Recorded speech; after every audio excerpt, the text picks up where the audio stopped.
প্রণামটা তো এখন উঠে গেছে। প্রণামের যে কি মহিমা আমরা আজও বুঝতে, ভোরবেলা উঠে যদি পিতা মাতাকে, স্বামীকে, গুরুকে, ভগবানকে প্রণাম করা যায়, আপনার জীবনে আর এই জগতে জন্ম মৃত্যু চক্রে আসা লাগবে না। হিন্দুদের মধ্যে এটা এখন উঠে, গ্রামের মারা এখনো পতিদেবতাকে, স্বামীকে প্রণাম করে। পিতামা, এই প্রণামটাই তোমার উদ্ধার করে দিতে পারে, একমাত্র প্রণাম। কৃষ্ণকে প্রণাম করলে কি বলেছে জানেন? শ্রীকৃষ্ণ প্রণামী পুনর্জন্ম ন ভবায়।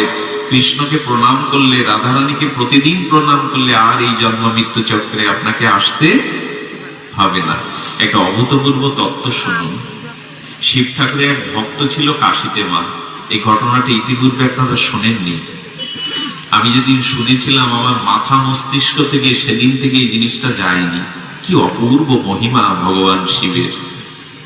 শিব ঠাকুরের কাশীতে ভজন করছেন একজন, তার সন্তান নাই। ভগবান আশুতোষ সন্তুষ্ট হয়ে বলছেন, কি বর চাই? বলে, প্রভু আমার কোনো সন্তান নেই, একটা সন্তান আপনার কাছে প্রার্থনা করি। বললো, সন্তান বর আমি তোমায় দিতে পারি, কিন্তু তার আয়ু হবে মাত্র 5 বছর। চাও কি? এটা কাছে পেয়ে হারানোর ব্যথাটা আরো বেশি, না পাওয়াটা একরকম, পেয়ে হারানোর ব্যথাটা বেশি। বললেন, প্রভু আগে তো আমার কলঙ্ক ঘোচানোর জন্য একটা পুত্র দাও, 5 বছর বাঁচুক, একটা পুত্রের মুখ তো দেখি।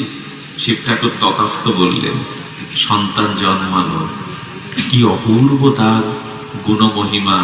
শশীকলার ন্যায় দিনে দিনে বাড়তে লাগলো। 4 বছর বয়স হয়ে গেল। বাবার তখন চিন্তা, কারণ আছে আর 1 বছর বাকি আছে। জীবনে যদি কোনোদিন কোনো সংকটে পড়েন, সেটা জগতিক বা আধ্যাত্মিক সাধুর কাছে যাবেন, গুরুদেবকে জানাবেন।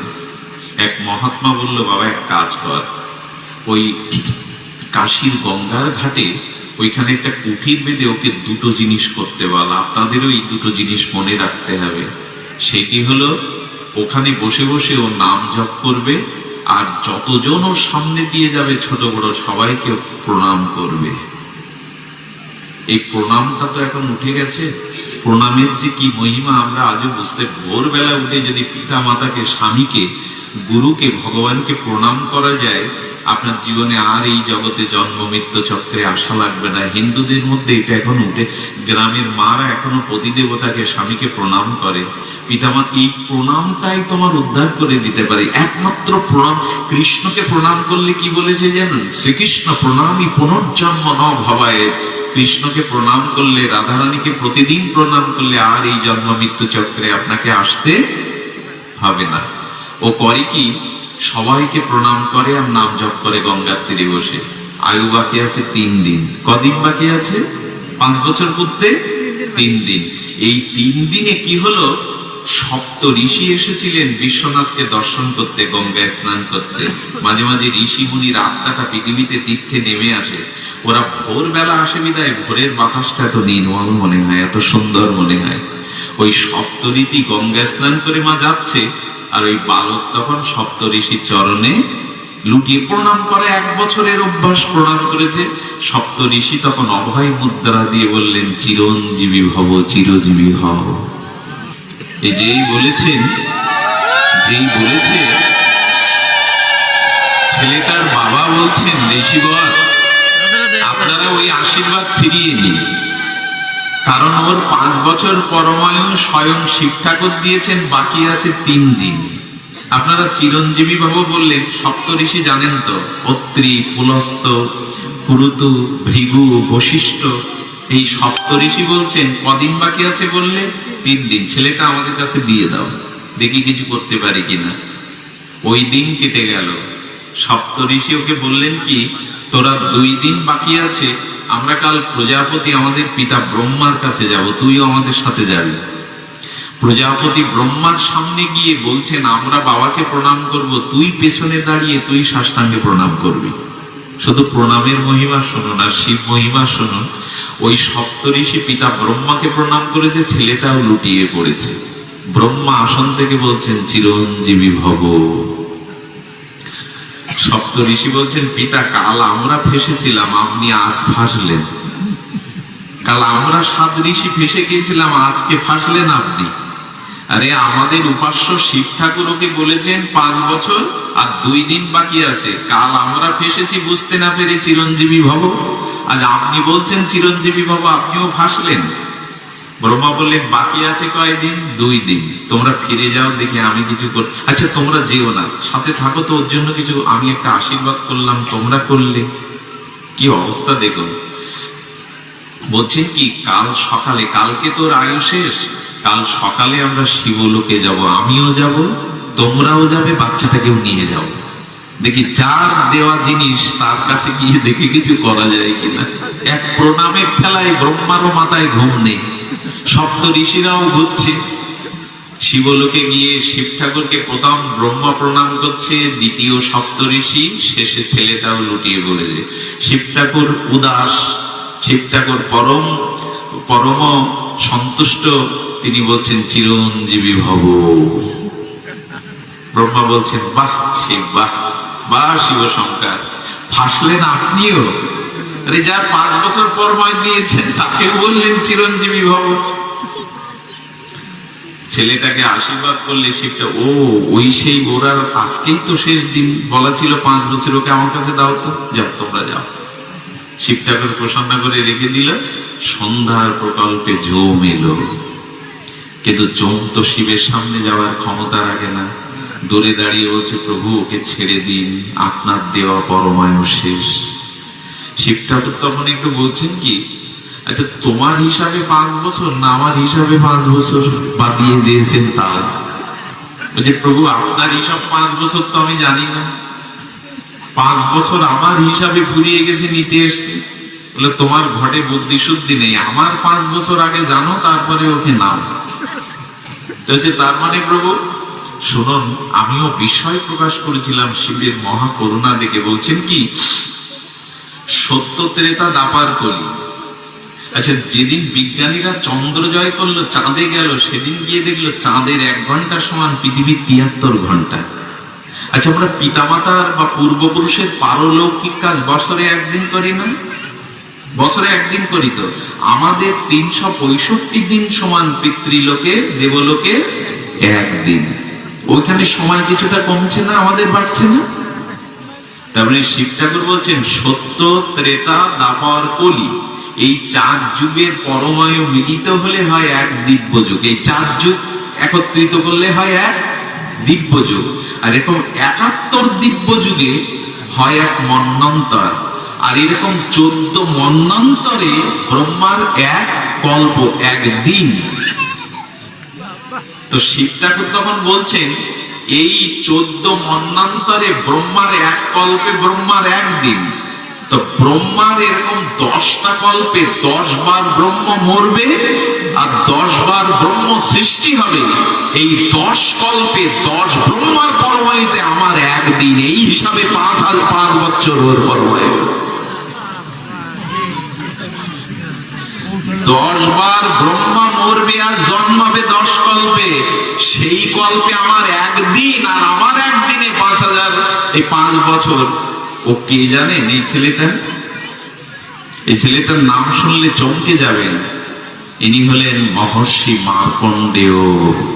বললেন প্রলয়ে ব্রহ্মা ধ্বংস হয়ে যাবে, প্রলয়ে মহাপ্রলয়ে তুই ধ্বংস হবি না, আজ থেকে তোর নাম মহর্ষি মার্কণ্ডেয়। শুধু শিব ঠাকুরকে প্রণাম করার পরিণামে কালকেই সেই শিবব্রত। এই ওই বাচ্চাকে থামাও না। শিবব্রতের দিন যে বৈষ্ণবরা শিবব্রত পালন না করে, ভগবান শিবের মহিমা গুণ কীর্তন না করে, ভগবান বলেছেন তদিয়ানাং সমস্যানাং, আমার পূজা যে করে সে আমার ভক্ত না, আমার ভক্তের যে আরাধনা করে সেই আমার প্রকৃত ভক্ত। বৈষ্ণবত্ব খারিজ হয়ে যাবে যদি শিবব্রত এটি পালন না করে বৈষ্ণবরা। আমাদের দেখবেন বৈষ্ণব তালিকায় মহাপ্রভুর বলাতে সনাতন গোস্বামীর কাছে এই শিবব্রতের কথাটি স্পষ্ট করে বলা। ভগবান শিবের অপার করুণা, অপার মহিমা, তার মহিমায় সত্যম শিবম সুন্দরম যোগেশ্বর আশুতোষ ভগবান কত সন্তুষ্ট হয়। আর ভগবান শিবের সঙ্গ যদি কাল আপনারা 3 মিনিট করতে পারেন, তার পরিণাম শুনুন। 3 মিনিট এই একটা আশ্চর্য চরিত্র। শিব পুরাণে আমার বলছি, আমার গাল লোমগুলো খাড়া দিচ্ছে। 3 মিনিট শিবের সঙ্গ করলে আপনার কি পরিণাম দেখুন। আমি ঘড়ি দিয়েই বললাম, সময় দিয়ে। কি হয়েছে শিব পুরাণে শুনুন।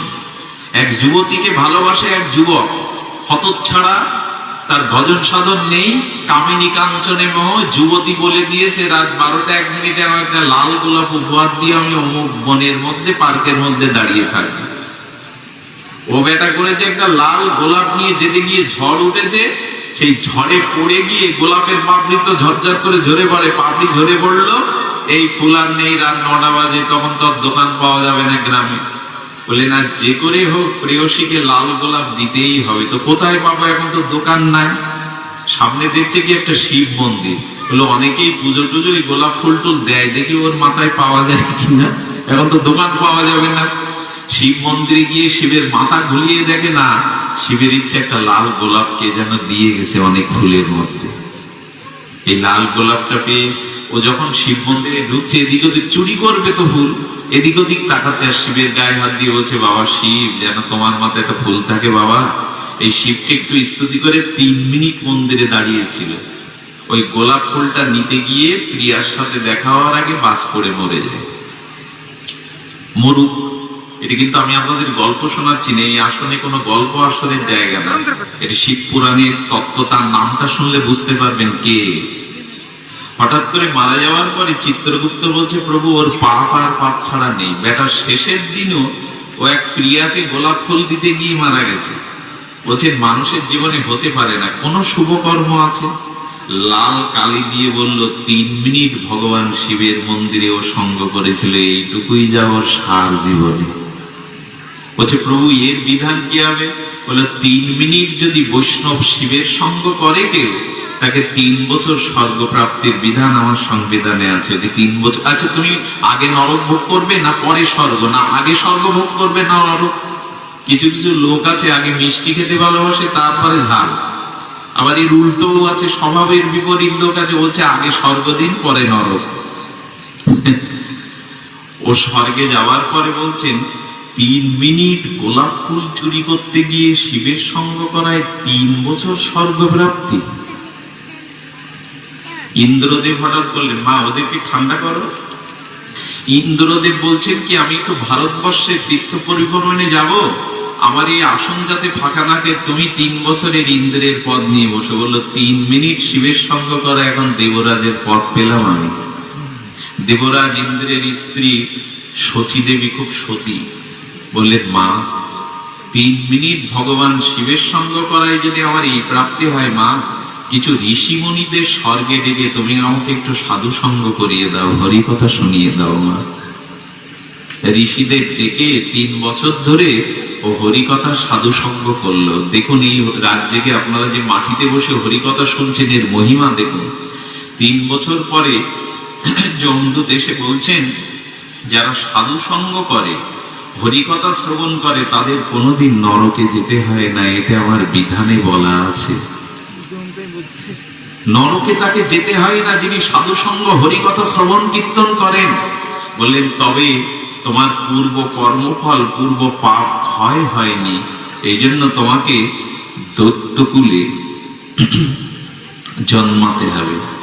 নরকে যাবে না ভক্ত, কিন্তু কর্মফলের কারণে তোমাকে দৈত্যকুলে। কে হয়েছিল জানেন মায়ের?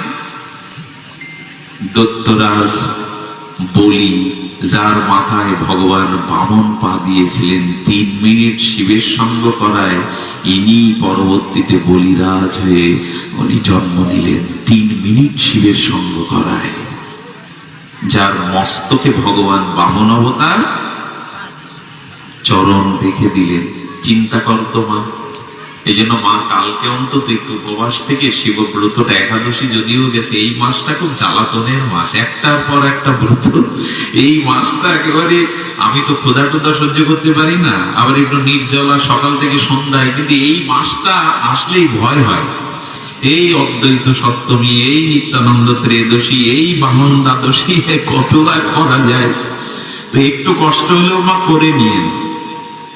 আমার মতো অধম শিবব্রতে আমরা খুব আনন্দ করি।